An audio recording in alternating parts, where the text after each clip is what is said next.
That was a visionary experience. I want to begin this talk with one of those questions which inquisitive children ask their parents and stump them completely. So a question like, why is grass green? But this is a question about precious stones. Why are precious stones precious?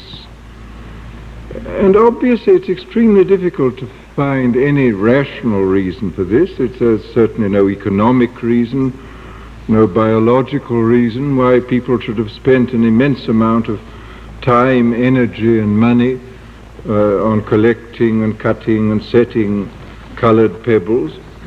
And there must be some much deeper psychological reason for this strange behavior.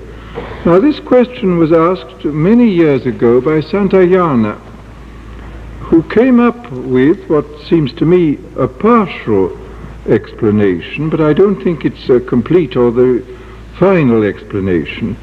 He said that in his opinion precious stones were precious because they seemed to man to be the nearest approach in this world of perpetual perishing, of passing away. They seem to be the nearest approach to the permanent and the eternal. A precious stone does appear to remain exactly as it is generation after generation. And Santayana assumed that it was because this was the nearest approach in our world to something that was intrinsically eternal, that the precious stone took on its precious quality. Well, I think there is something in this explanation, but I don't think it's by any means the complete story. I think there are other compelling psychological reasons why we value precious stones as we do. And I'm going to quote a passage from Plato, which I think throws a lot of light on this subject. It comes from the Phaedon, the dialogue, and it here Socrates is talking about the ideal world, which he says is more beautiful and real than the actual world in which we live. And he says, in this other earth, the colors are much purer and more brilliant than they are down here. And the very mountains and stones have a richer gloss and lovelier transparency and intensity of hue. The precious stones of this lower world are highly prized cornelians, jaspers, emeralds, and all the rest, are but the tiny fragments of these stones above. In the other world there is no stone but is precious, and exceeds in beauty every gem of ours. And he goes on to say, the vision of this world is a vision of blessed beholders. So this is, seems to me, a very interesting passage, in as much as it makes perfectly clear that the ideal world of Plato is not a mere metaphysical construction, a kind of inference from the facts of our present world and its imperfection. It is a visible world, a world which can be seen with the inner eye and which has certain describable peculiarities, such as the colors being much brighter and it being filled with stones which are very like our precious stones. And I find here probably what is the basic psychological reason for our immensely high valuation of precious stones, which is this, that these are the objects in the natural world which most nearly resemble things which are seen with the inner eye by visionary people who have the gift of vision, and which even those who do not consciously have the gift of vision have some kind of unconscious inkling of. It seems to, as it were, remind them of something going on in the back of their minds, which on a subterranean level they know something about. And we get a certain confirmation of this by the greatest of the Neoplatonic philosophers, Plotinus, who says that everything in the intelligible world, which is much the same as the ideal world of Plato, everything there shines. And he says that for this reason, the most beautiful thing in this world is fire, which is precisely, this is a transference, as we see, from the inner facts of the visionary world into the outer fact. This is a transference of value from something which is highly esteemed in the inner world into the outer world. And what he says, the most beautiful thing in this world is fire. And it's interesting to find, for example, in Ezekiel's description of the Garden of Eden, he speaks of it being filled with gems, filled with what he calls stones of fire. As I hope to show later on, this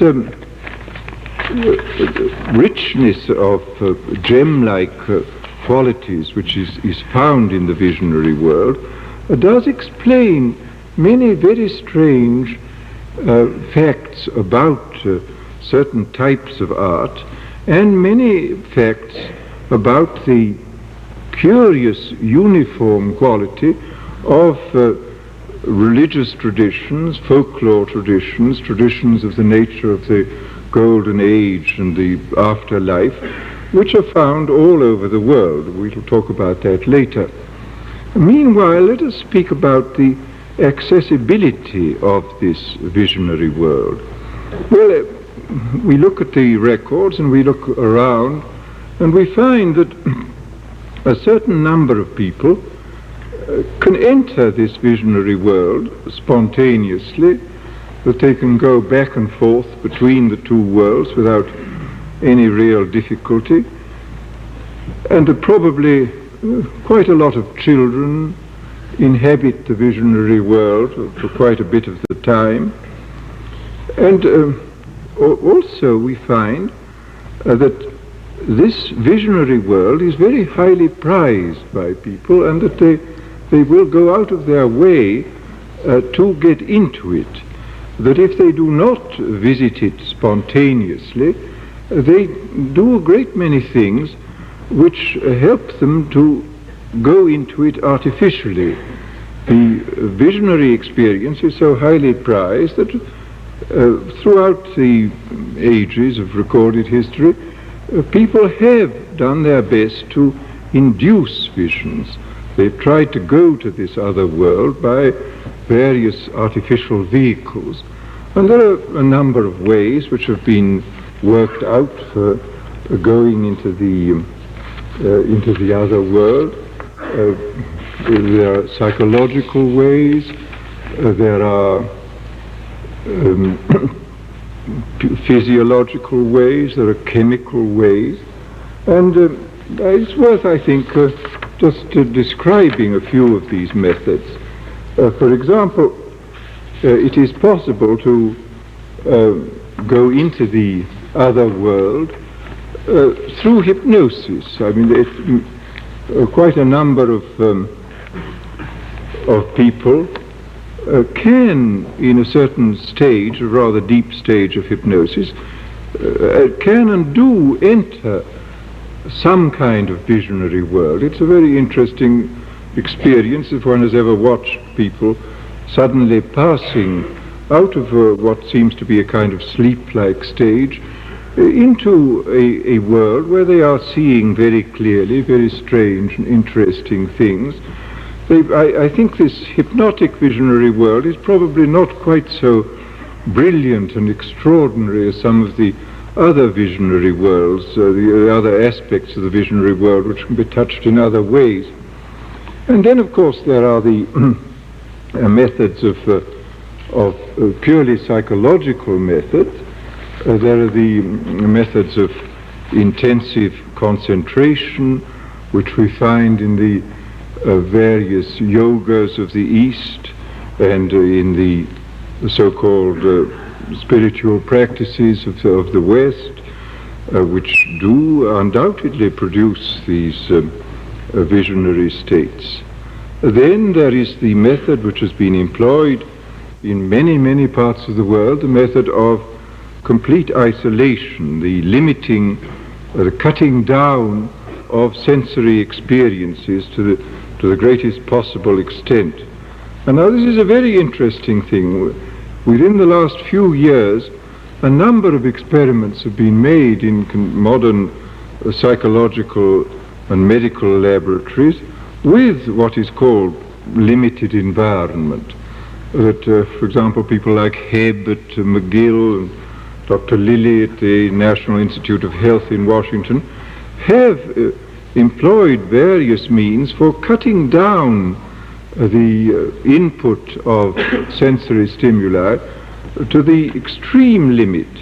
Lilly, for example, cut down the input of external stimuli to such a point that there was nothing practically that was affecting him from without. He immersed himself completely in a bath of warm water at a temperature of 94, breathed through a schnorkel so that his face was completely covered, therefore no part of his skin was feeling anything except a uniform temperature.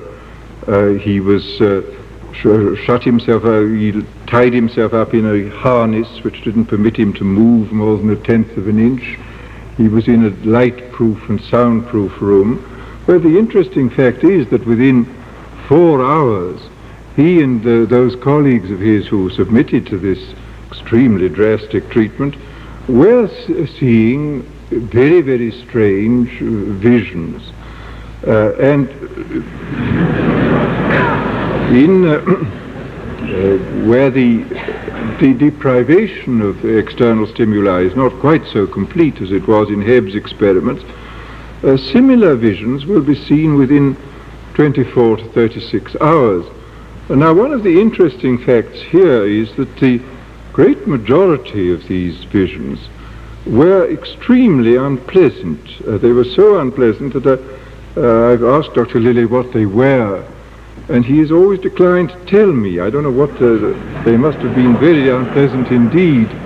But now this is extremely interesting in view of the historical facts. We find, both in the East and the West, a long tradition of isolation, that hermits and would-be visionaries have retired to the most desolate places where they could cut off an enormous amount of external stimuli.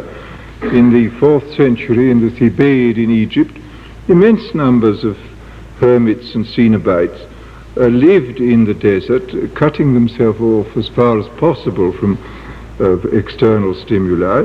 And we see the same thing with the Tibetan lamas and the Hindu monks in caves and in remote places in the Himalayas, and that they did it all for the same reason. And again, what is very interesting is that we find from the records that a great many of these monks of the Thebaid had visions, and had extremely painful and disagreeable visions. In virtually every picture gallery of the world you will see paintings of the temptations of St. Anthony, which are diabolic visions which have thronged in upon the saint. He did have a certain number of beatific visions, but he had also a great many of these very unpleasant visions. And it's interesting to find the historical records confirming everything that has been found in recent years by laboratory work. Well then, over and above these psychological methods, there are a number of physiological methods of inducing visions by changing body chemistry. Because this is one of the strange facts, is that by inducing certain changes in body chemistry, we do appear to open the door, so to say, which separates our ordinary everyday selves from this remote visionary area of the mind.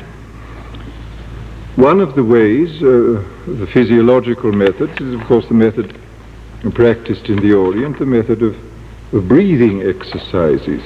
Well, all breathing exercises culminate in one thing, which is prolonged suspensions of breath, which may last for a minute, several minutes even.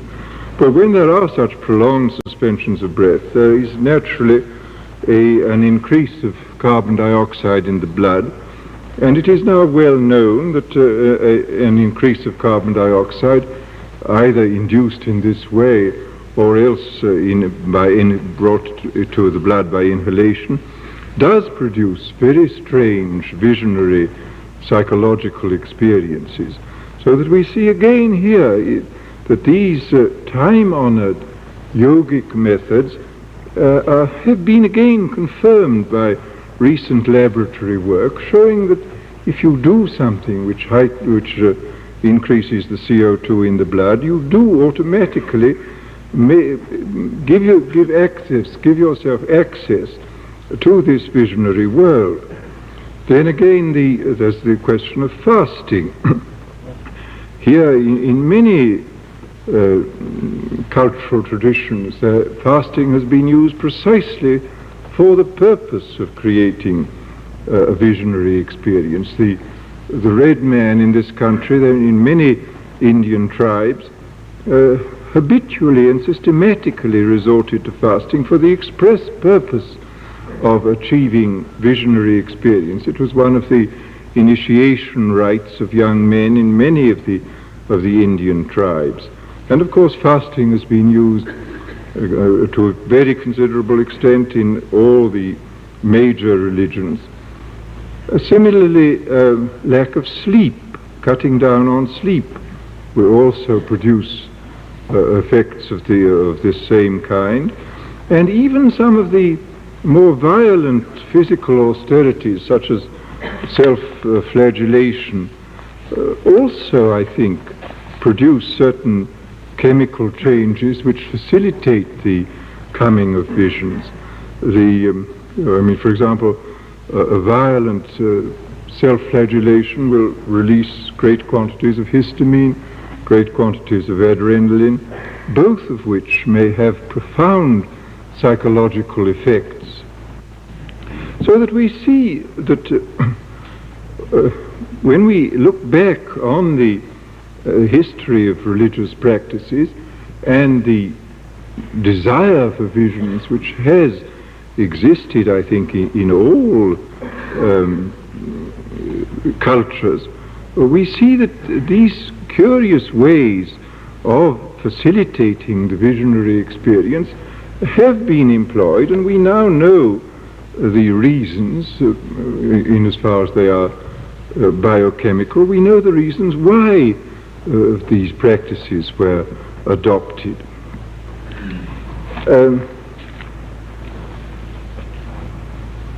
Then, of course, beyond these methods of inducing visionary experiences, there are the directly chemical methods. And here again, where there is an enormous history in this field. Anybody who wishes to know the detailed story of it, I recommend to read a very interesting book by the French anthropologist Philippe de Félis, called Poisons Sacrés, Sacred Poisons, which is an account of all the purely chemical methods used in both civilized and primitive cultural traditions for the purpose of getting people into the into the visionary state. And every kind of substance has been used for this purpose. And the interesting fact is that in the past, the majority of these substances, these mind-changing, vision-inducing substances, have been dangerous. Opium, of course, is a dangerous substance. Even dear old alcohol is a dangerous substance when used to the extent which it has been in the various religious traditions. Coca is a dangerous substance, hashish is a fairly dangerous substance, and many of them have certainly been effective in producing a visionary experience, but have been effective at very considerable cost to the physiology. That people have paid a great price. I mean, even the traditional Hindu drug, the drug soma, which is described in the Vedas, this produced certain visionary effects without any doubt. But it was so poisonous that even the great god Indra felt extremely ill after taking too much soma, and that ordinary mortals could actually die of it. Well, as was said just now in the introduction, this really startling fact about recent pharmacological developments is that a number of chemical substances have been produced, discovered in recent years, which permit the opening of the door into the visionary world without inflicting serious damage upon the body. Enormous changes in consciousness can be brought about without hurting the body. And this is an extraordinary effect. Some of these substances are related to substances existing in nature. For example, the mescaline is the active principle now synthesized in the Indian peyote. And incidentally, peyote is one of the few traditional mind-changing drugs which has been taken for many centuries by the Indians and whose use is spreading now throughout the western United States right up into Canada. Has been taken without producing addiction, without causing degeneration among those who take it. And beyond this synthetic mescaline, there are various others. The lysergic acid,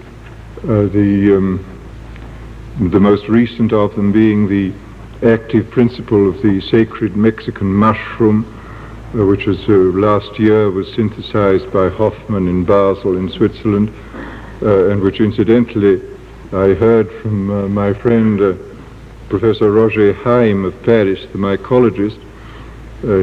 He told me that he had recently returned from Mexico and had gone down to visit an old witch doctoress friend there, bringing her a number of the pills which Hoffmann had synthesized, and had given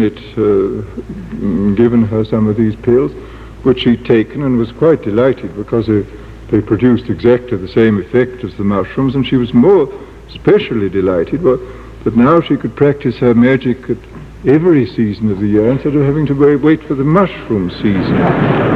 So that this is one of the great triumphs of modern science, that a witch doctor in Mexico will be able to send a postcard to Dr. Hoffmann in Basel saying, "Have important magic to do, please send 100 capsules for airmail."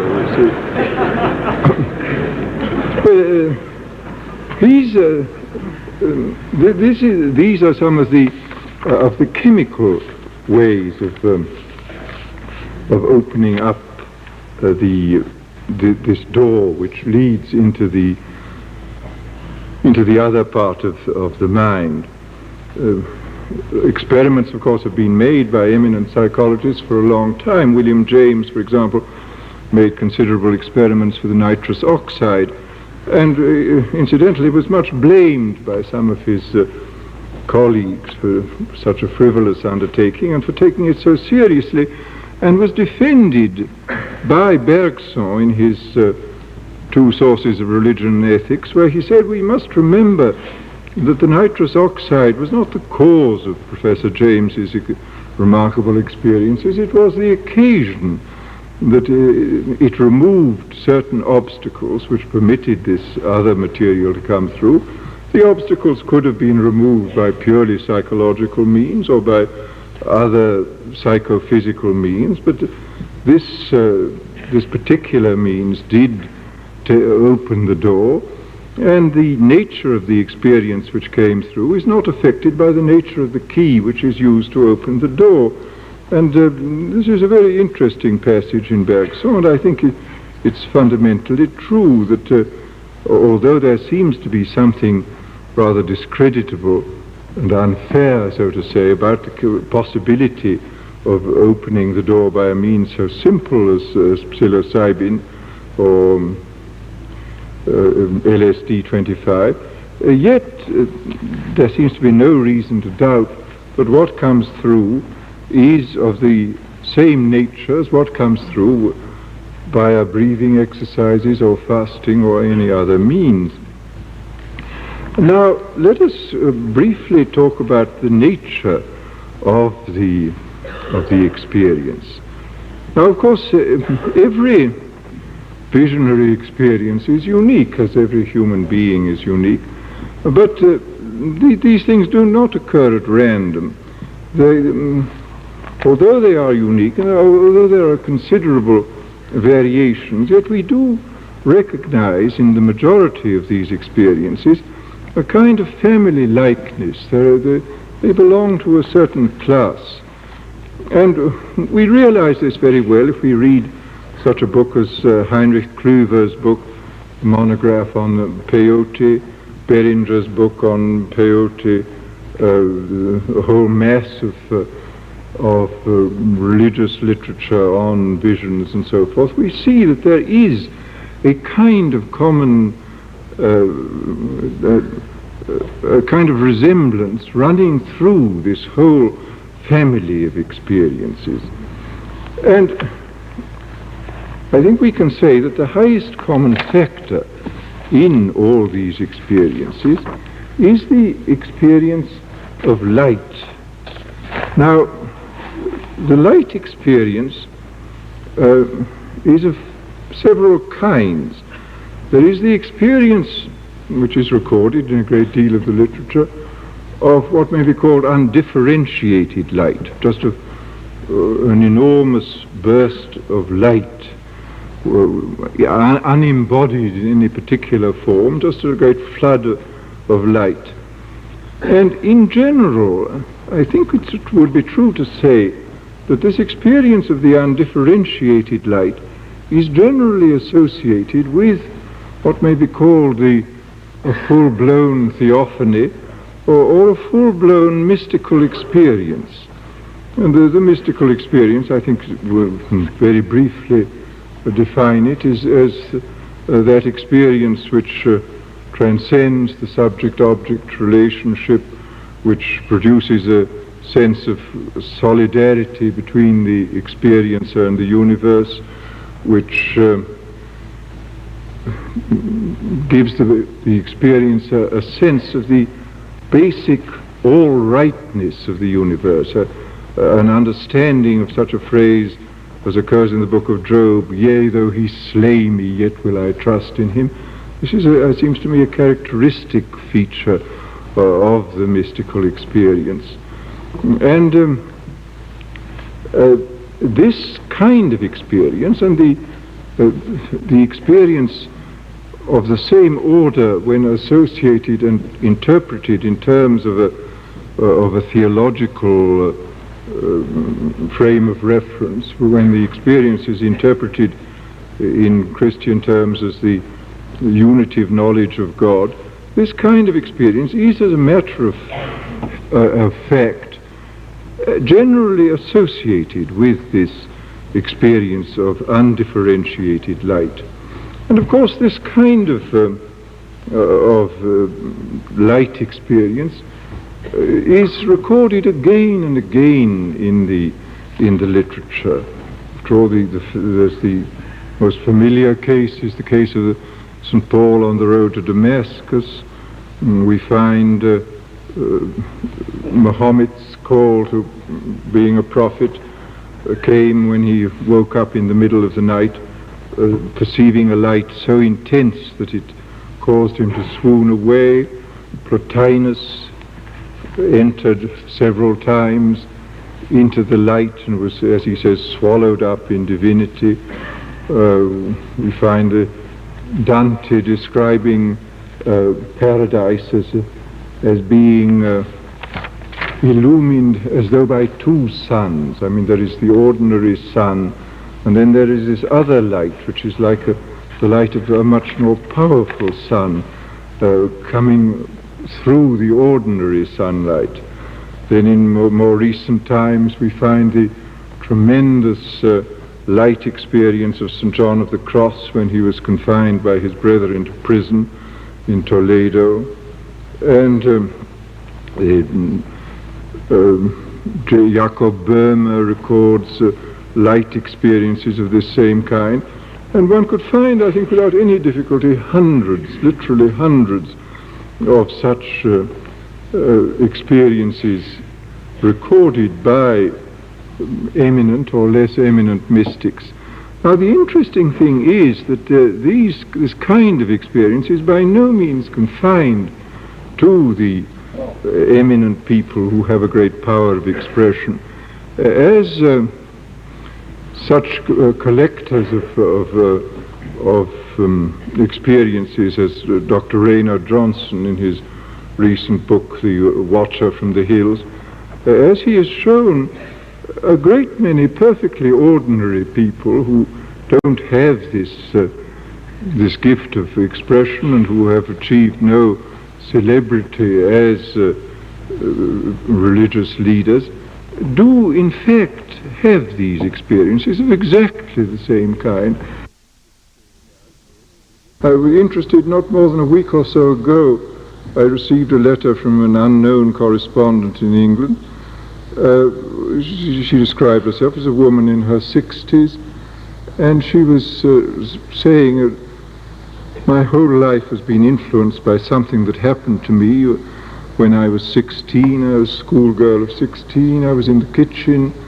I was cutting a slice of bread off a loaf to toast for tea, and suddenly I became aware of this tremendous light all around me, with a sense of extraordinary happiness and bliss, and a sense of the complete all-rightness of the universe.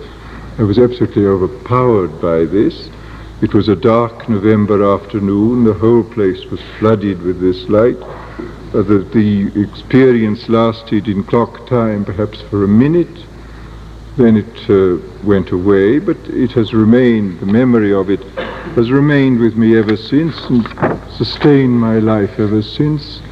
And it has completely abolished any fear of death that I may ever have had. I adore life, but I am not in any way afraid of death. Well, again, these sort of experiences, as one can find set forth in Raynard Johnson's book, are really quite common, I think. A great many people have had these kind of experiences of the undifferentiated light, which, as I say, is associated with something in the nature of the full-blown mystical experience. And here it is quite interesting to go into another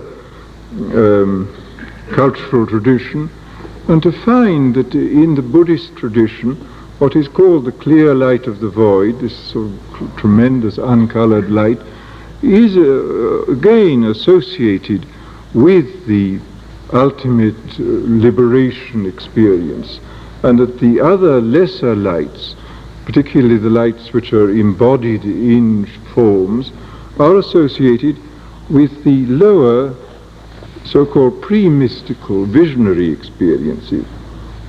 Well, let us now come down to these, what is strictly the visionary experience, which is the experience of light in its differentiated form, in its when it is embodied in shapes and in personages, in landscapes and so on. And here again we find, curiously enough, a certain uniformity, where we find likenesses running through the various descriptions of this.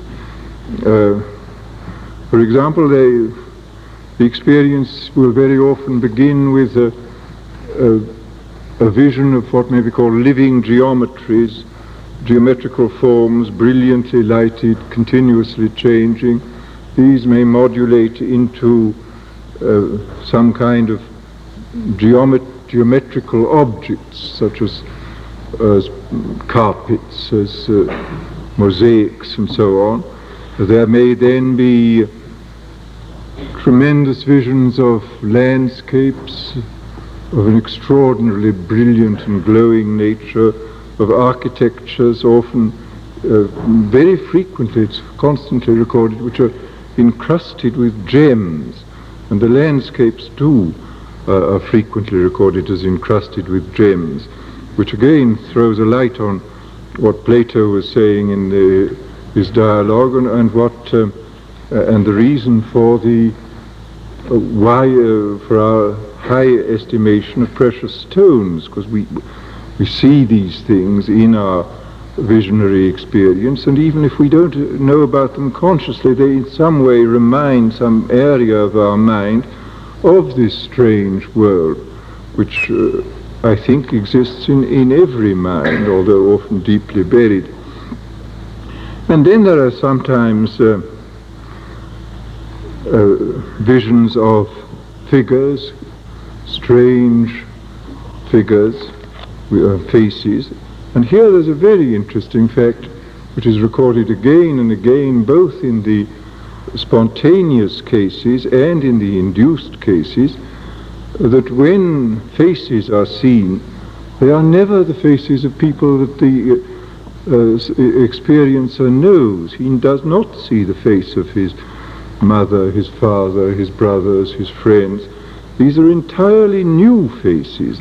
And this, I think, casts a great deal of light on this whole conception of angelic figures. I mean, of course, it's entirely incorrect to suppose that the angels are the spirits of the departed. They are of another species altogether.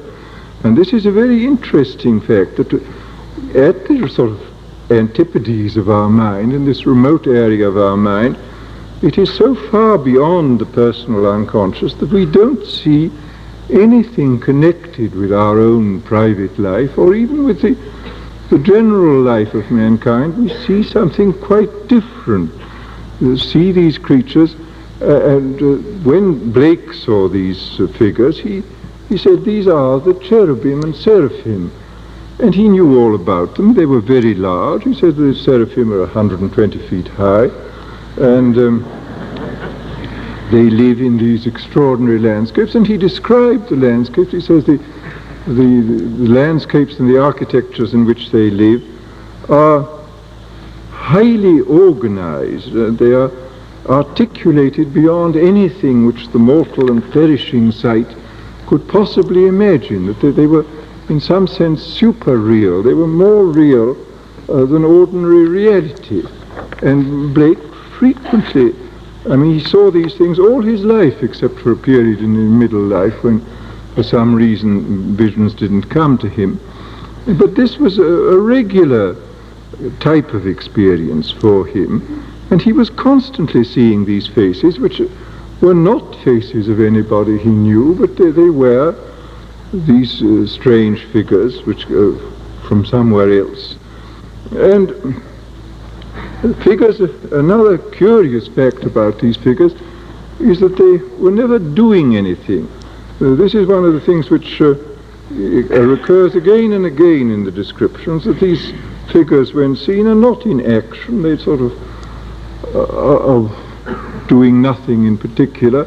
And this again corresponds very closely to the conception of these angelic entities in the other world, who are not engaged in action. They are engaged in the beatific vision and contemplation.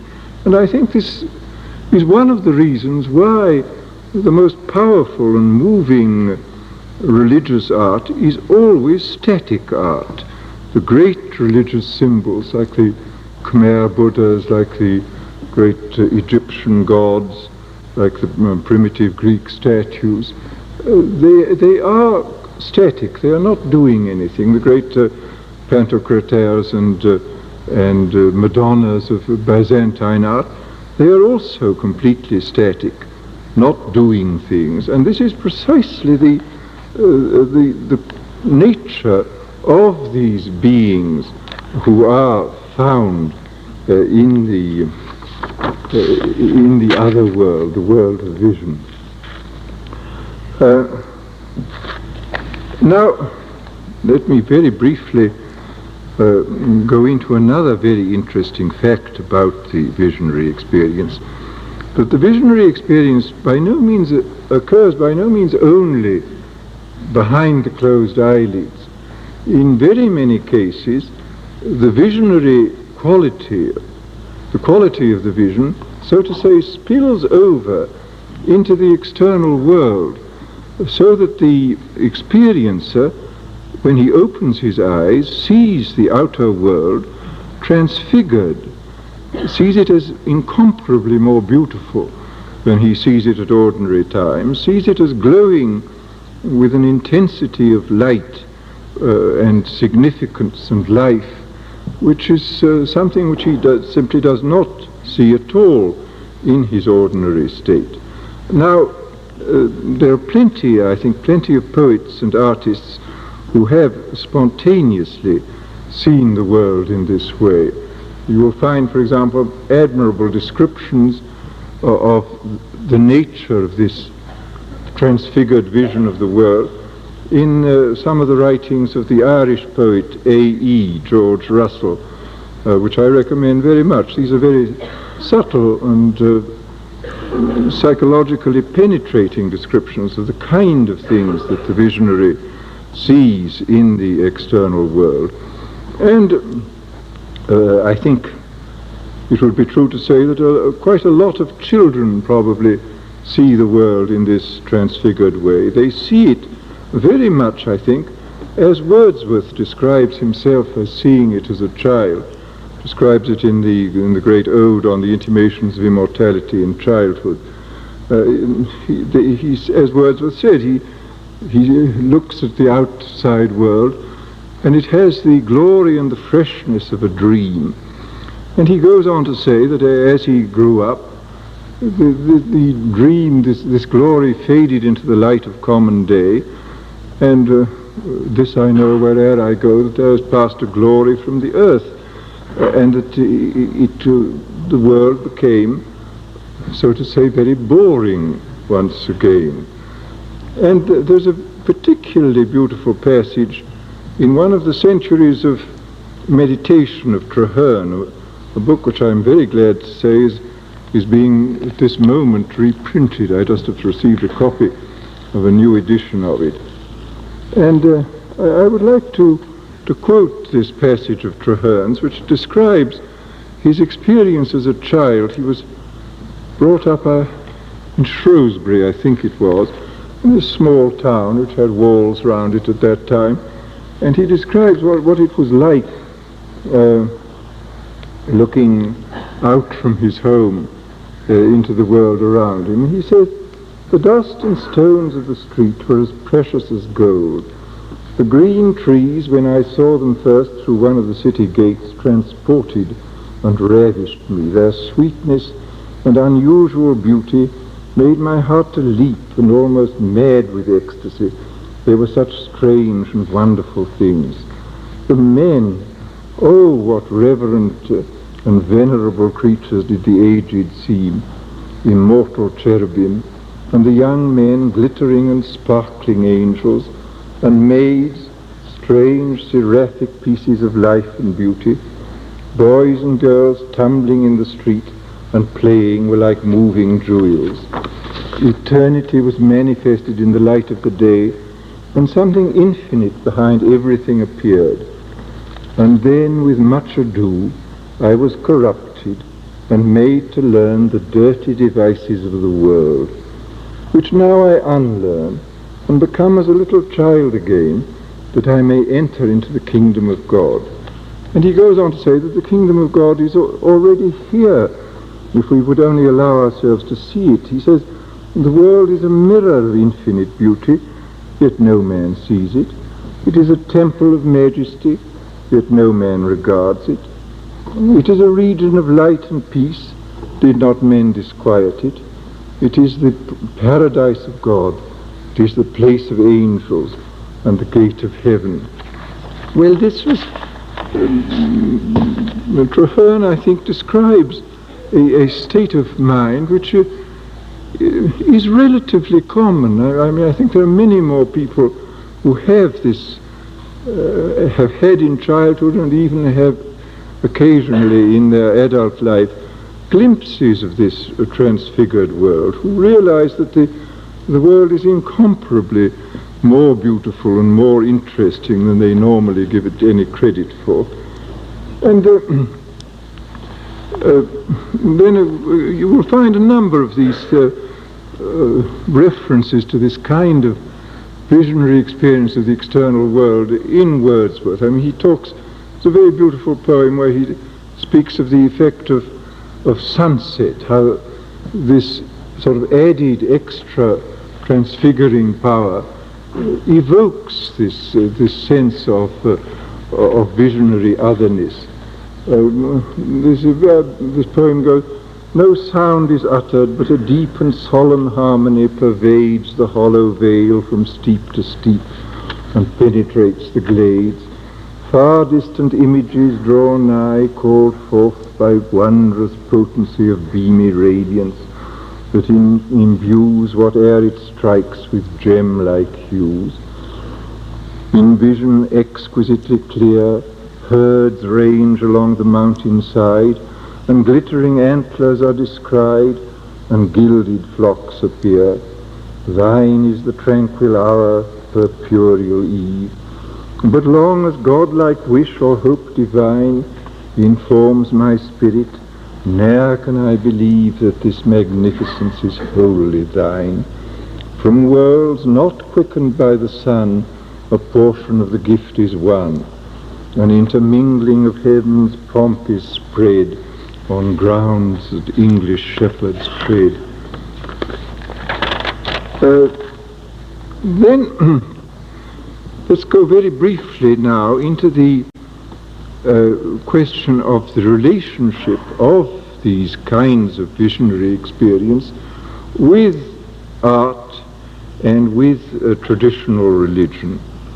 In the sphere of art, I think it would be true to say that whereas by no means all art is of a visionary nature, there are quite important aspects of art which have a visionary quality and which owe their power precisely to this reminder of the visionary, the reminder which they bring to the beholder of the visionary world.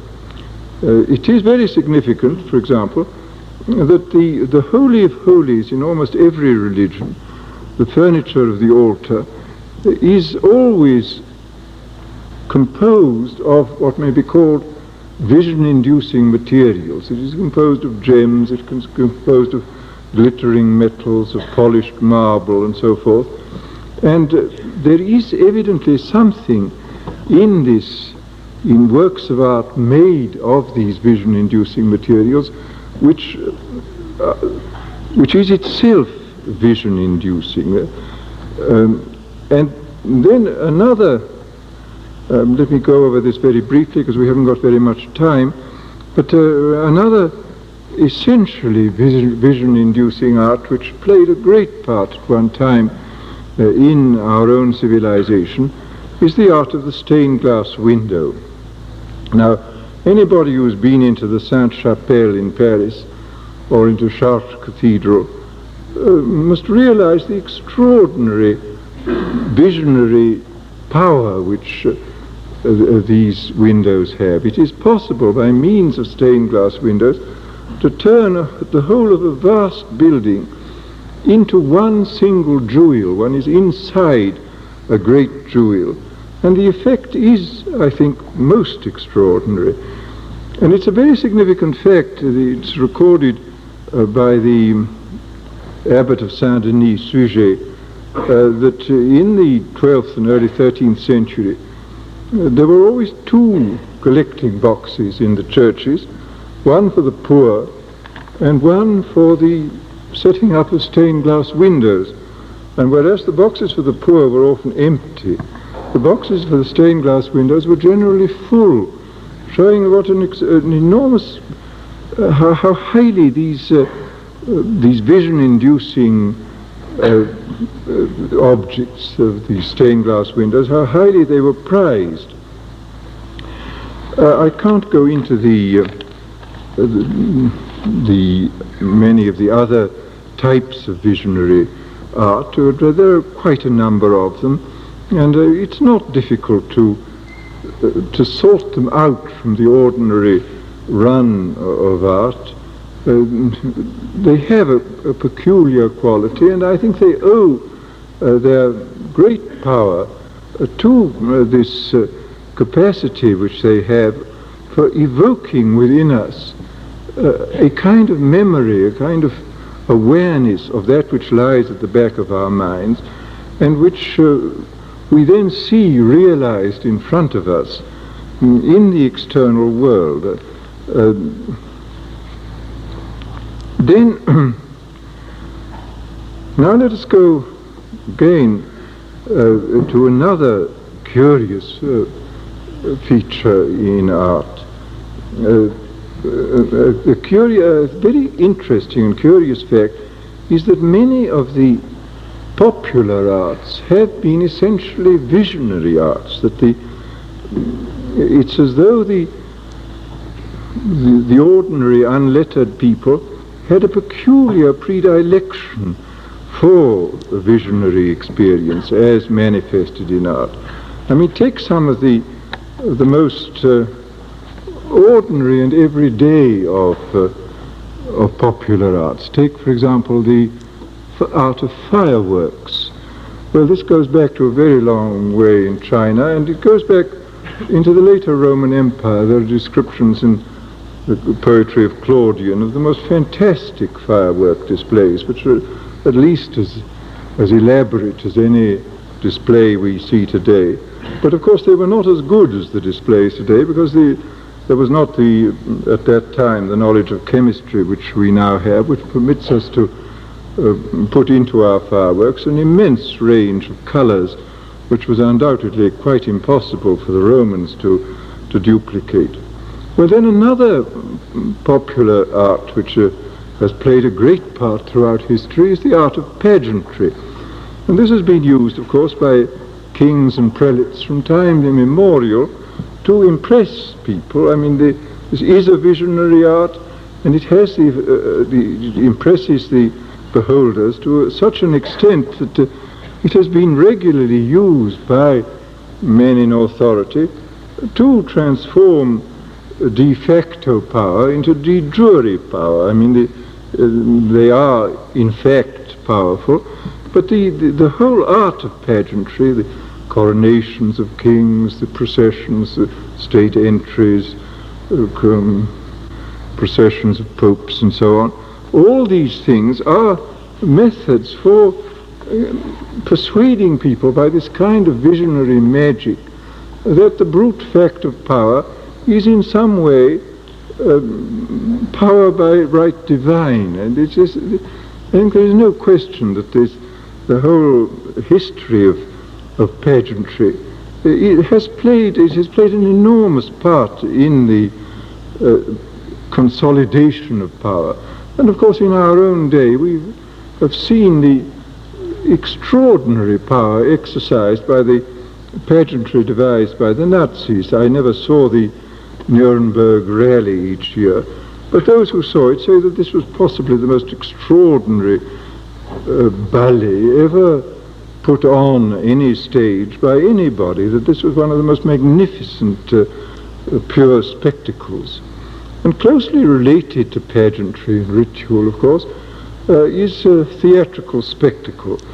The theatrical performances are of two kinds. There is the drama, and then there is spectacle.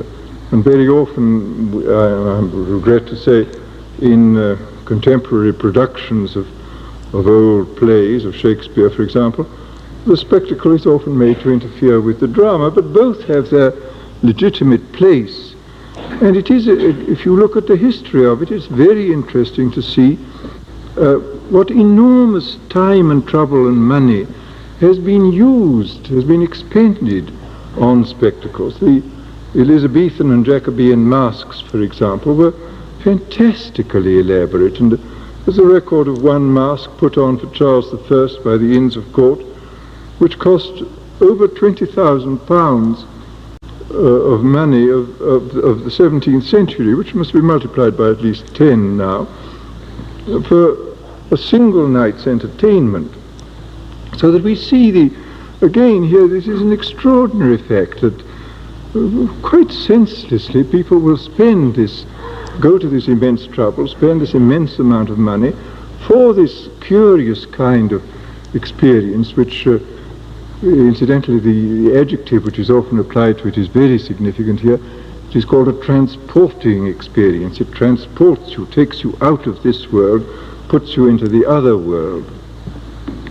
And of course the whole art of spectacle has developed with the advancing technology. The spectacles of the 16th and 17th century were limited by candles, so this was the brightest light you could possibly put on anything. And it was not even till the middle of the 18th century that you could have an oil lamp which would burn without smoking and stinking. The argand wick and the glass chimney are quite late inventions. But then, by the very end of the century, in the beginning of the 19th, we begin to get tremendous technological advances which permit enormous increases of visionary spectacle. We get the invention of the parabolic mirror, first used in lighthouses, then very quickly used in theatres for projecting beams. We get gas at about 1800. We get limelight about 1820. And then by the 1880s we get electricity and the possibility of creating prodigious effects of light, which to this day fascinate people. I mean, after all, the successes of the modern musical are entirely successes due to the strange visionary quality of these performances. And another very significant name, which is the instrument which was invented in the 17th century by Athanasius Kircher, the magic lantern. This device for projecting colored images in a dark room upon a white screen received this name instantly. I mean, it was given this name, it has carried it ever since. It was felt to be an absolutely appropriate name, that it was something magical, something out of another world, which was thrown into this world. Now let us still more briefly just discuss the relevance of these facts of visionary experience to the literature of religion and folklore. In all the religious traditions, the paradises and other worlds have precisely the qualities which are given in the descriptions of the visionaries. The paradise is a garden, it is gem-like, it's full of the stones of fire, as Ezekiel says. It is where there are buildings, they are buildings made of precious stones, as in the New Jerusalem, and as in all the Buddhist and Hindu and Japanese paradises. Again and again you will find these descriptions which correspond exactly to the descriptions given by Weir Mitchell and Havelock Ellis of the peyote experience, or given in the various accounts of visionaries of their spontaneous experiences. So I think there is no doubt at all that all this kind of folkloric and popular religious tradition stems directly from this strange visionary experience, which has played a very important part, I think, in the creation of these ideas of the other world. And another quite interesting fact is where precious stones are not common, but where glass is known, glass becomes an extremely important visionary adjunct. I mean, even in the New Jerusalem, where the walls are actually made of precious stones, glass plays a very important part. There is a sea of glass in the center. The streets are made of gold as glass, transparent gold, glass-like gold. In the Celtic traditions, the islands of the dead, where the dead go, is called Inisvetrine, the island of glass. In the Teutonic tradition, the dead go to a place called Glassberg, the glass mountain. And again, these curious uniformities keep cropping up in all the various literatures, and to my mind there can be no doubt at all that all this can be fitted into this same picture which we found at the beginning of this lecture in the description of Plato of the ideal world. That this is part of the natural history of the mind, that we have these kind of experiences, that even those of us who don't have them normally and only catch perhaps occasional glimpses or perhaps never have glimpses of them, yet have some kind of obscure knowledge of them at the back of our minds, and that when we read about these things or see them represented in works of art, they do strike a chord and evoke something. So that we see, it's a very strange thought, I think, that we see a continuous spectrum running all the way from such popular arts as fireworks and pageantry and theatrical spectacle, right through religious, popular religion, right through the visionary experience of those having what are now called pre-mystical states, right through to the undifferentiated light, which has, as a matter of historical and psychological fact, always been associated with the full-blown mystical state. So that, as I say, there is this full, complete spectrum, this gamut of experience, from the simplest and what seemingly the most childish to the extreme limit of the religious experience. And I, for one, find this fact profoundly interesting. It seems to me one of the most curious and fascinating topics which one can discuss in relation to this strange piece of work which is a man. Thank you.